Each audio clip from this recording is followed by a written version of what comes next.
Yan guys, nagbaklas ako ng gimbal. Oh, gimbal. Ayan na, nabaklas ko na lahat.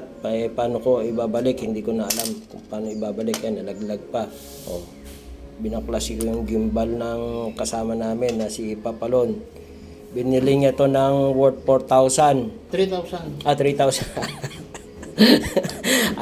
ayaw po patawarin ni Papalon. Ayan, binaklas namin kasi ilang araw mo lang nagamit, Papalon? Ilang ano? Isang buwan lang. Nakikita isang buwan. Isang buwan. Ayan. Isa't kalating buwan. Binaklas namin yung gimbal niya. Ayan na. Oh. Ano pa? Paano ko ibabalik? Hindi ko alam. Paano ibabalik na to? Binaklas namin kasi ayaw nang gumana. Ayaw nang umikot tong ano niya, stabilizer niya.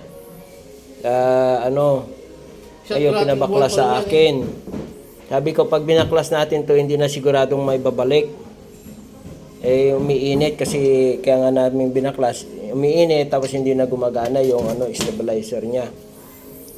Paano yan mga guys? Paano may tutulong nyo rito? Ano bang wala na.